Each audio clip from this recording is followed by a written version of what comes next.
opinions and not the official stance of Oddball Foundation. Thanks for listening. We hope you enjoy the show.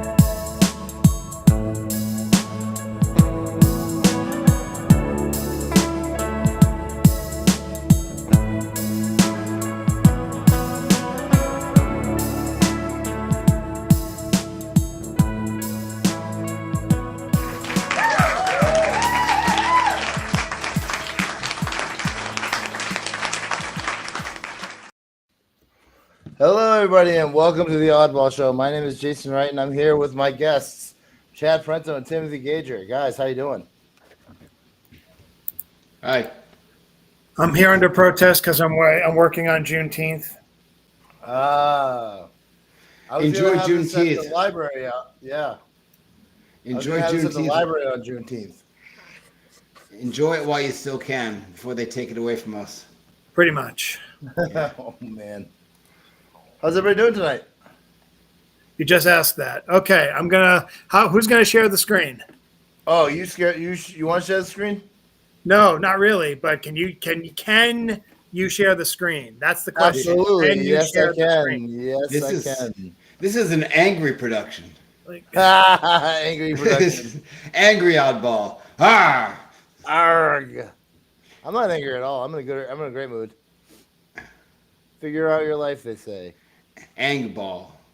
Angball. Angry Balls All right. magazine. All right, so we're looking at oddballmagazine.com. And we're going to go Nice. a week back. Why don't we just do this last week? Why don't we just start right here?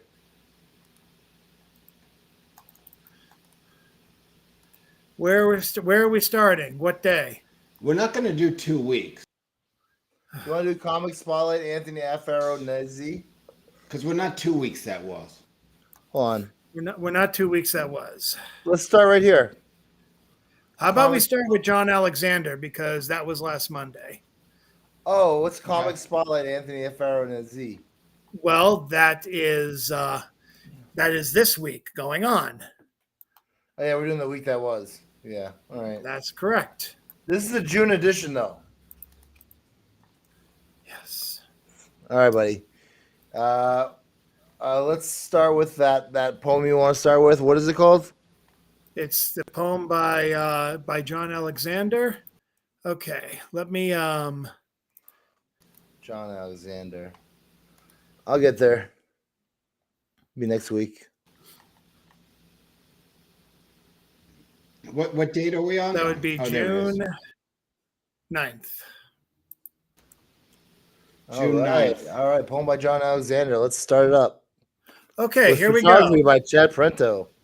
This is my photo. I took this from a trip to New Orleans. There was a guy selling Trump paraphernalia outside of the main marketplace. So it works for this one. I didn't know quite what to call this. It wasn't quite an essay, but I counted it as a poem. It's from Mr. John Alexander. An analogy for our times. An airplane is to El Salvador as a boxcar is to A, Chicago, B, Kansas City, C, Auschwitz, D, Newark. Ooh. John Alexander is a former New Yorker. He has temporarily relocated to Gettysville, New York. He lives, writes, he's done a bunch of stuff. Check out the online novel, of which there is a link to on the page entitled A Vow of Silence. I'm the photographer. I'm the associate editor of Oddball Magazine. A wonderful poem, Mr. Alexander. Let's move on to the comics. We are now at She Who Laughs Last. And this is a 5-panel comic called Invisible. Okay. All right. In which she's at the meat section or deli or market section. This isn't quite a Whole Foods, but you know. It's a grab and go. It's a grab and go. There you go. Goes All in right. there, expects to get attention. The man who's supposed to be serving her is distracted by, "Hey, how's it going, guy?" He goes, "Oh, hey, you've got any of that fried chicken?" Not yet. First, I gotta make all these samosas. Mr. Singh says they're a priority. Okay. This guy. Oh man. Oh man. Yep. Yeah. Guys like us were invisible now. Huh?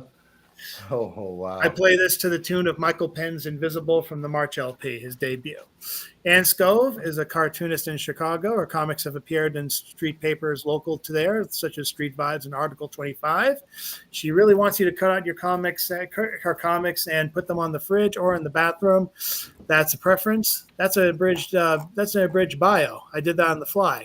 Let's go to the next poem, This is like speed. which is actually a poem from Richard Spizak, who did the commentary of Cruiser. This is like speed dating with Oddball Magazine. It's great. We're going to be great. That's going to be great. Poem by Richard Spizak. Who would like to read this? Tim, you can read this. Feuding's fun, feuding good. I'll chase you around the neighborhood, keeps me doing things I should. Feuding's maidly, feuding's brave. Soon I'll see that so-and-so, and I'll be dancing on his grave. I say he's crazy. He'll say I'm no fun. He left me all alone, never stayed and watched with me all the way till the show is done. He stood up in my presence, his head higher than mine. Next time he tries that, I'll have his off and add it to that special collection of mine.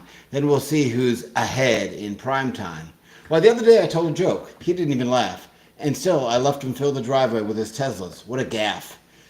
He never really thanked me for getting me elected. Sure, I got him a spot of government position, but he left his sniffling powder everywhere, and he refused my physician. All that ranting and raving, and with that fancy chrome chainsaws he was waving, I had them make a golden medal for him, with my face so bold, very tasteful engraving. Yeah, he knows my secrets, but since I'm blabbing about all the times I told you it didn't matter, 'cause for me, I'm so special. For me, even murder ain't a crime.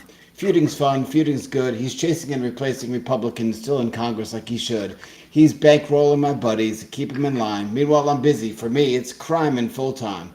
He's become a real distraction. The press will chase him around. Then, after a while, should he spill his guts, his body will never be found. 'Cause you know, what's what, after all, some pretty dark stuff. Just like my buddy Jeffrey. When your usefulness is over, pretty soon you'll find yourself looking up at Clover. Whoa! Oh, what a burn! Richard Spizak is a light artist, an author, a videographer. He is currently doing Shakespeare readings, streaming them live and then putting them on YouTube. He also has books available on Amazon, newer books than the ones listed in his bio. Okay, let's go to the oddball stories, and I'll read an excerpt. All right, well, how this is going. Oddball stories with Amanda Izzo. Let's do the Cricket Orchestra. Chad's got control. I just want to state that I just got a notification that Trump's new all-American iPhone is actually made in China. Made in China. China. Another news, water wet. My balls dry. Let's go. Cricket Orchestra. It's always interesting to see where your mind wanders off to when you have a blank page in front of you. For the most part, mine goes completely vacant, a barren wasteland, void of any productive thoughts or sparks of inspired creativity. That's not to say that I am teeming with imaginative brilliance away from pen and paper, yet whatever the rhyme or reason upon opening my laptop or caliber, nothing but crickets. I imagine them taking center stage of a beautiful vintage theater, gathered underneath the bright lights, in perfect semicircle formation to rub their legs together in synchronized harmony for their audience of two. Me, at an empty velour seat, roped off and reserved for my thoughts, whatever act they may arrive in. The wonders this vision does for my imposter syndrome. Hearing my name called aloud pulled me back into reality. Tell me about the writing. How's that going? Daniel asks. To find out how Amanda's writing is going, check out the rest of Oddball Stories. Amanda Izzo is a writer, artist, and entrepreneur. Her pieces titled Tell Me Where It Hurts and Consent Defined were published through Levitate magazine in issue 9. That's an abridged bio. We can do things if we read the magazine beforehand. Now let's go to the next poem with the artist Edward Michael Sopranovich. Whoa, this is all tripped out. This page is all messed up. Try doing it again because mine's fine. Try refreshing. Oh, cool. Poem by Sandra Wiley. I'm going to put on my feminine voice and I'm going to read this one. Okay. Nice. She was a soldier. Before age 2, before she walked or more her first pair of shoes, she held down the fort when Daddy left home. He was the Daddy. type of man that liked to roam. She soldiered on through her mother's drunken nights. When dear old mom knocked out her lights, Oh, mopped up her vomit on the kitchen floor. Home was a okay. place she called war. She didn't have ribbons and satin dresses. Her So mouth good. filled with abscesses. She wore thrift shop clothes, moth-eaten ones with quarter-sized holes. She dropped out of a school to get a job. Not a Good day job. goes by that she doesn't sob. But she holds her head up high because she has a new home made of paper she calls a poem. Sandra Oh, Wiley is a that's YouTuber, poet, writer. It's been I'm subject very published several sad times in reading the that. streets. Edward Michael Sopranovitz is also an author and published poet. You saw his poetry recently as part of the Artist Writer Program and Oddball Magazine. And now we can go to Jason while I go pick up Molly and Margaret. Thank you, guys. Oh, okay. Thanks, Chad. Thanks, Chad. Chad rocks. Did Wow, Chad I just thought leave? he was kind of on amphetamines. I thought Yeah, he was really going for it. Jagged he Thought, was. 572, poem before 1 o'clock. Spending the day on a ghost rewrite, figure out life. This life works like Saturday night, figure it out. Crazy as a heart attack, life's remix. Figure it out. His mind lost to toe chucks. That's why he's waking up free as a heart attack. That's why he's walking dormant, waiting for the day to get back to the store. No patience anymore. Call him doctor. He's compliant no more. All right. In the spirit of Chad, let's go right to the flash fiction by Mark Blinkley. All right. Mark Blinkley. 311, Jason Ryan is 245. the editor and founder of Oddball Magazine. His column appears weekly. His third book, Train of Thought 2, Almost Home, is available now at the Oddball Bookstore. All right. All right, Flash man. fiction by Mark Blinkley. Poem by Sandra Wiley. We just did that one. We did? Yeah, you're going in the wrong direction. Oh. Oh, Flash Fiction by Mark Blickley. All right.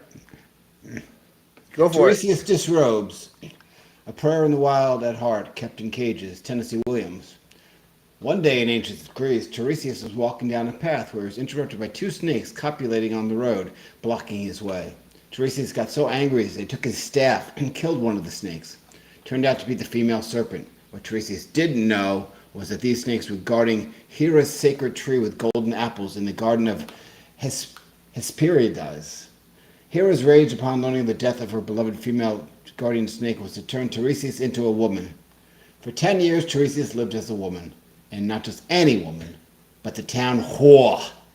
One day, Tiresias was walking down a path and once again came upon two snakes copulating. That whore. The snake whore.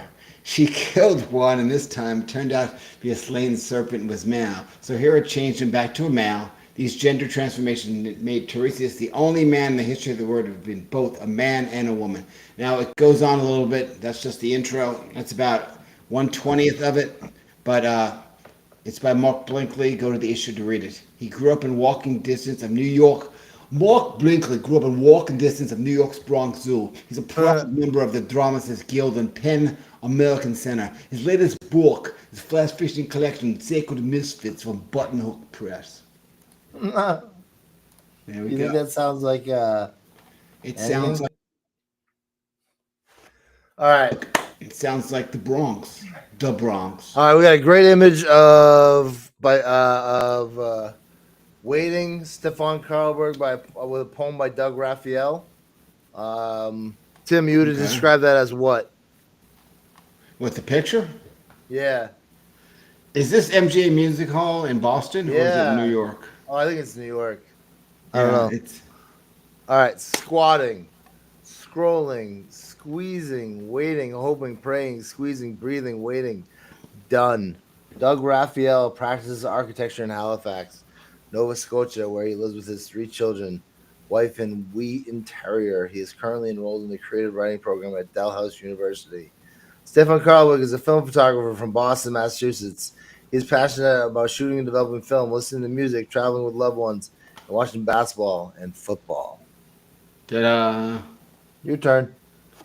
All right, I gotta hit next. James Van Loy, baby. It's all one thing. 591 coming back. Oh, usually Chad reads this. Chad left. I know. Can I read it really fast? Yeah, read it really fast. Okay. It's all one thing, number 591, coming back. After a far watch of MAGA, a counter-revolution deliberately destroying our American as we've known it my entire life, really, from even before I was born, all the way back to the New Deal Roosevelt reforms. For 40-hour week, time and a half, overtime work, unemployment, and workers' injury compensation. Actually, the demands of at least 3 generations of workers struggling to their right and organize and collectively bargain with their employees. The only way workers have ever achieved anything except this take it or leave it, fait accompli of their own. So bouncy bosses, yes to boss, and the Dutch in old New Amsterdam come New York, put it in Wall Street. They built to keep out the natives who paddled up the river from the bay. That beautiful harbor, hard stone foundations, just right for coming sheaf of towers. I find myself back at home in such a very strange place, retired, await the next shoe to drop in the rat race. Ta-da. Cool. All right. Then we have... James Van Looy is a fixture in the Boston Poetry venue since the 1970s. He's a member of the Cosmic Spelunker Theater. He's run poetry workshops for Boston area homeless people at the Pine Street Inn and St. Francis House since 1992. Van Looy leads the Labyrinth Creative Movement Workshop, in which his Labyrinth title poems are based on. His work appears weekly in Oddball magazine. Bamboozle no more, 2 a.m., note to self. Another aha light bulb moment helps us realize just how much our time is spent running circles around ourselves. And if you want to read the rest, you got to come back to the magazine next week. Nice. Janet Cormier is a painter. Yeah, you got it. Let's do it together. 1, 2, 3. 2, 3. Janet Cormier is a painter who writes prose and poetry and performs comedy. Janet prefers different and original over pretty. Finish it. She loves collecting stuff, but cleaning not so much. Janet also talks to strangers a lot. Her column appears weekly on Oddball magazine. Nailed it. That's going to be fun to edit. We got it at the end there. Bro, and this is previous? What? Got to go to next. Yeah. Wise words with Bruce Wise. You get one. I get one. I'm going to do the first one because it's right there. The second one? An Old Man at War by W. Seidel Cube. His mind has been transplanted. He's just become a clone. His newly body has been engineered. His skin is green with yellow cat-like eyes and nanobot blood to the bone. Along with the brain pal, he possesses a great dexterity.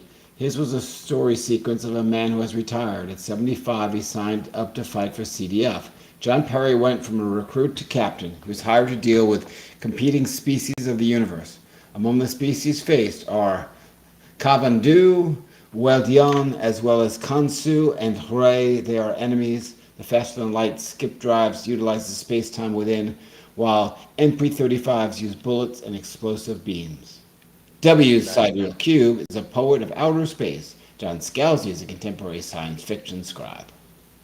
All right, I'm going to read 2 of Bruce's haikus by Claire Du Abuse. The 3-year-old boy is lost under the open umbrella he holds. Claire Du Abuse is a new millennial haiku writer. Haiku by Wired Clues Abuse. Abe. On the gray cement, the youngest discovers some animal paw prints. And last one. Haiku by Wired Clues Abe. On the gray cement, the youngster discovers some animal paw prints. All right. So that was the week that was, man. That just flew by. Yeah, bro. That was a very fast week. It's only a 4-day work week. I know. Who knows, you know? Cool. You figure shit out, you know? Figure shit out. We got it. We got it covered. So, yeah, man. So, let me just remove this. Here we are. Anytime I wear the headphones like this, I feel like Michael Stipe. Everybody hurts? Yeah, like on stage he wears, like, these are his monitors. What's the frequency? Kenneth is your benzo dream. Yeah. Ba-da-ba-da-ba-da-ba. All right, bud. Well, Tim, anything you want to talk about? I'm away next week, but besides that, I'm looking forward to having a little vacation, a little rest and relaxation. Buy my book, check out Shadows of the Scene, and Oddball Magazine has become an LLC. congratulations, that's awesome. What a good day. A good day. And also, watch all the Oddball shows. Check out the Two Deans podcast. We've done 13 episodes. Yeah, they're good too. They're not bad. Do you hear this week's? Not yet. All right. It's a good one. Was it? Did you talk about anything? We talked about it. It just was me and Dean. Dean and I, we're chatting away, but it's a good show. So we're talking about the Two Deans podcast that Tim runs a little bit. It's a great podcast. Basically it's a disaster dating podcast. So it's plays where podcasts play. It's the Two Deans dating dread and disaster show. I don't know if our two podcasts know each other. We don't talk about each other at all, ever do we? They do. They kind of talk behind our backs. I mean, my podcast behind my back. What a good day. All right, buddy. Have a great night. Bro. Love too. you. Love See you you. later. Bye-bye. Bye.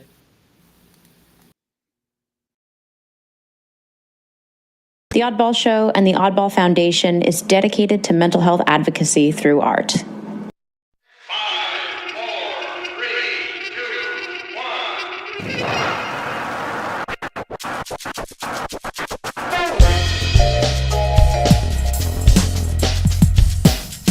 Oddball Show features content intended for mature audiences. If you'd like to view a content warning before listening, please check out the episode description. The views put forth by our hosts and our guest reflect the speaker's opinions and not the official stance of Oddball Foundation. Thanks for listening. We hope you enjoy the show.